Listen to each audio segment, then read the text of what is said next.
One clap's probably good, right? We learned that in the last video. By the way, this is what I normally talk into. That's why I'm clap at the... You don't care. Hello. Welcome back to videos. Notes by Alex. That's what it's called. How are you doing? Good? I hope so. I'm in a good mood. It's a very sunny day outside, so this room that doesn't normally get very much sun is getting sun, and I get to try a different type of video, which is exciting. I kind of figured that sitting on this bed in the back of this little office space might be better for this. We'll see how it goes. I don't think it'll actually change anything at all, so I probably just overthink things. I actually know that I overthink things, but the tea is really hot. So welcome to Notes by Alex. I'm not doing a book review today. I am doing well, you guessed by the title, it's a little mini book haul. In the road review, which is the last video I made, if you watch it, I said I'm trying to get rid of more stuff. It's not working. It's partially why I got an e-reader. I like the idea of being able to limit what I own physical copies of. Books are kind of piling up a little bit, and the idea of moving with all of them and hauling them to a new place is just freaking me out. So I'm actually trying to get rid of clothes, get rid of junk that I don't use, get rid of books I know I'm not going to read again. Then I discovered bookoutlet.ca. I've never used this website before. It is a website that sells bargain marked books. So my understanding is maybe they're new books that just didn't sell very well, and they mark it with like a marker to call it a bargain. I think there are some return books in there as well. Basically, it's books that are really cheap on the website. They're really inexpensive. And when you go on there, they say just a heads up, they may not look as described. They might not be brand new. They might have minor wear and tear. They might have a Sharpie marking the pages. I don't exactly know what I just got into, but I had some spare cash and I decided to take a crack at it. So it got here today. I did not think it would come this quickly. I'm excited. I hope you're excited. Jerry's excited. And like, if he's excited, you should be. Oof. You see how that's the dumbest thing ever. Using a scissors. I could have, yeah. If I worked a construction site, I would be killed first day on the job. Okay, so the first ones I'll show you that I got on here are two by Cormac McCarthy. I promise I'm going to stop talking about this guy soon. When I made this order, I was finishing The Road, and I wanted to read more by him. He has a trilogy of books called the Border Trilogy. I have no idea what connects the books or why they're a trilogy, what they're even about. I think they're about a cowboy. I hope it's about a cowboy. But these are two of three of his Border Trilogy. All the Pretty Horses and The Crossing. I don't know which one is which. It's the first two in the trilogy, I know that, but I forget which is which, to be honest. I've done very little reading about what these are even about, but I'm excited to read them. They're honestly not that bad. Like I don't know if you can see on the camera, but the side of the book is a little dirty. It looks like it was just sitting in a warehouse, which it probably was. But they're pretty much brand new.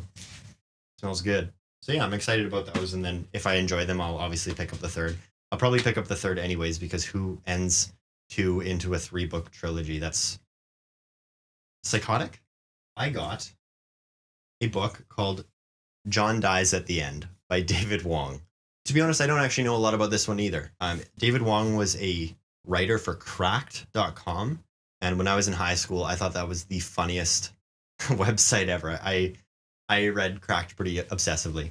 I remember at the time, one of the writers and I think editors of the website said, "Hey, I wrote a book. It's a horror comedy, as far as I understand." I remember being interested, but just never buying it at the time. And I saw it on this website for like $4 Canadian, which is like 80 cents American. It came back into my head recently because I have a buddy who said it's one of his favorite books. And it was one of those moments where he says, "Yeah, I just reread John Dies at the End." And like something clicks in your brain that you haven't heard in years. I was like, wait, John Dies at the End. What is that? Explain that to me. Okay, I read the back of the book and none of it makes any sense to me. So we will see how this goes. I got Brief Interviews with Hideous Men by David Foster Wallace. This was very much kind of an impulse add to the cart. I think it was like $2 or something on the website. I'm not sure. Oh, it is marked right there, which is fine. That's fine. David Foster Wallace, I like him fine. A buddy of mine loaned to me one of his collections of essays, two of them actually. I haven't read both of them, but his writing, I liked his writing style. I thought he was pretty witty. I know he's got Infinite Jest, which I am interested in one day tackling that because I've heard so much good and so much bad. And the fact that people love it or hate it and have problems with him as a writer and all this, it interests me. I just don't want to read that many pages right now. It's like 1,000 pages, which to me is a lot. I'm not a very fast reader. So I will tackle Infinite Jest eventually. But this is a collection of short stories, as I understand. So I figured it was a good way to get a sense of him as a fiction writer because I've only read essays by him. Yeah. Brief Interviews with Hideous Men. Yes. Okay. I'm really excited about this one. I got The Progress of Love by Alice Munro. You don't know who Alice Munro is, you're probably not Canadian. And if you're Canadian and you don't know who Alice Munro is, you should definitely look into her. She is a Nobel Prize winning Canadian author. I have heard multiple people say that she is one of the greatest living authors. I think that's probably fair, honestly. I read a collection of short stories by her called Runaway, and it was unreal. There are parts of it that probably won't connect if you're not Canadian. Maybe I shouldn't say that. I don't know. She does basically all short stories as far as I understand. I don't actually even know if she's written a full novel, but they're unbelievable. The last book collection I have by her definitely made me cry ugly tears. I talk about myself crying a lot, but this is a Penguin Modern Classics collection of more of her short stories, and it is in the same cover style as the collection I have, and I'm very excited to read more of her. She has many of these collections, so she has written so much. If anyone is curious about where to start, I have Googled this question many times, where to start with Alice Munro, and people say just pick something up. Like, each collection has stories that are amazing and some that are pretty good. And that's the thing. I think her ranges from unbelievable to all right. I don't know that she's released much bad. I could be wrong about that, obviously, but I would say just go with something. I mean, like I said, Runaway is the name of the collection that I picked up for this one. People online were saying it's one of her weaker ones, and I thought it was astounding. So I'm very excited to see. It sounds like it can only go up from here, so I'm excited. Okay, this one's not going to be very interesting to most people, probably. And even looking at it, it's pretty dry. That's not a wine pun. God, I hate this channel now. And you should too. This is the Wine Bible. I don't work in restaurants anymore, and I feel very blessed because what a disaster zone. But when I was working in restaurants, I worked in a steakhouse in which the wine list was like 30 pages, probably bottles of wine in the thousands. And I knew nothing about wine besides it can be red or white, and probably more than that. And I decided I should probably try to learn more about it. So I started taking some courses, like sommelier training, if you want to call it that. But slightly different. It doesn't matter. I got really interested in it. I still enjoy wine. I don't have the money to buy expensive wines, and the nicest wines I've tried were in those courses I took. But I still find it very interesting, and I've been getting the itch to buy moderately priced bottles because I'm working a lot right now and I'm not spending a whole lot. So if I can spend $30 on a bottle, that sounds like a lot to me, but I think it'll be worth it. I've been looking to get back into it, and I have a couple other wine resource books. But the Wine Bible by Karen McNeil is one that lots of people say if you're going to study to be a sommelier or you're just interested in wine, that's the one to get. It's just full of information. And like I said, it's not going to be a really compelling read unless you're interested in wine tasting. What a stupid hobby. I will say, I admit it is silly. I know it's a ridiculous industry, but I really enjoy it. So I don't think I'll ever be one of those people who spends several $100s on a bottle of wine. I can't justify it. But the process of making it and how the vineyards and the regions actually influence the wine, I know most people think it's nonsense.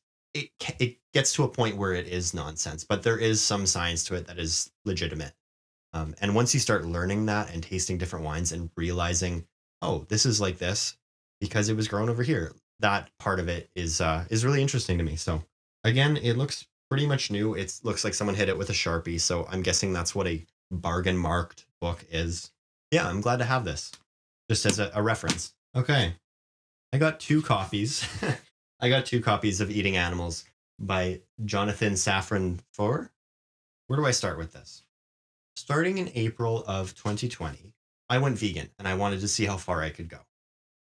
I made it about 8 months. I still eat mostly vegan. I don't think I can call myself a vegan anymore. I have fish every once in a while. That's pretty much what it means. If somebody makes me something and it has cheese in it or dairy and they just forgot, I'm not going to throw it away as opposed to accepting the gift.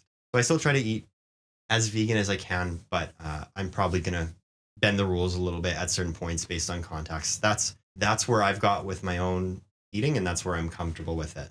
Anyways, while I was doing the veganism thing, when I was in it and I was hardline, fully vegan, a buddy of mine who I've known for so long, since 8th grade, I think. And he's been vegan for like 6 or 7 years now, maybe longer. He was really happy that I was doing it, and he sent me a copy of this book. He picks up copies of this on discount for a couple bucks whenever he finds them, and he passes them to people who are interested in veganism or even vegetarianism. I was really touched by that. He sent me the book and I read it. I obviously enjoyed it because I got it again, but he told me, once you're done with it, if you want to pass it to someone else, do that.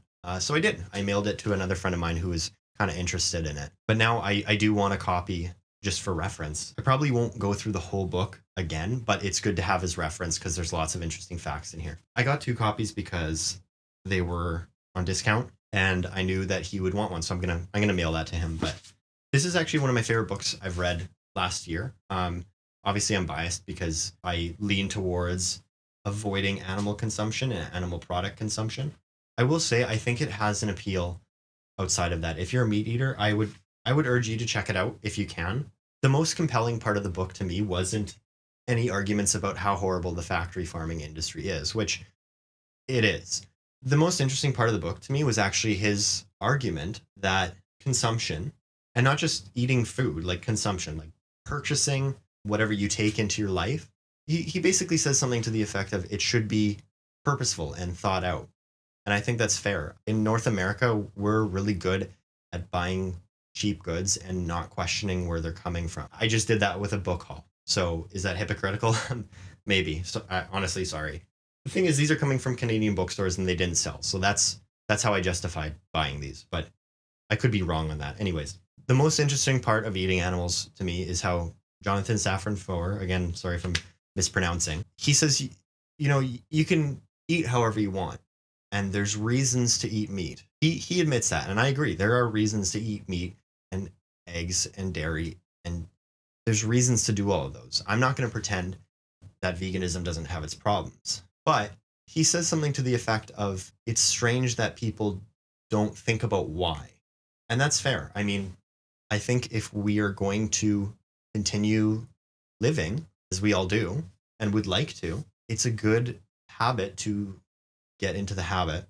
It's good to get into the habit of thinking about what you're buying and why and how that affects the world. And, he does go into, in the book, he goes into more sustainable farming practices in which killing animals is as ethical as it can be. And those are really compelling. His point is that factory farming is quite cruel. It's gotten too big that any non-factory farming methods can't really compete. And that industry is fueled by the fact that we're so willing to buy things without thinking about it. And people really don't want to know. I mean, when your vegan friends tell you to go watch this documentary watching animals get abused, people get angry. It's like, don't show me that. But it's a fair point. It's like, well, it's happening whether you're looking at it or not. So why is the taste of bacon, why is food that tastes good the only rationale for not even worrying about what it is or where it comes from?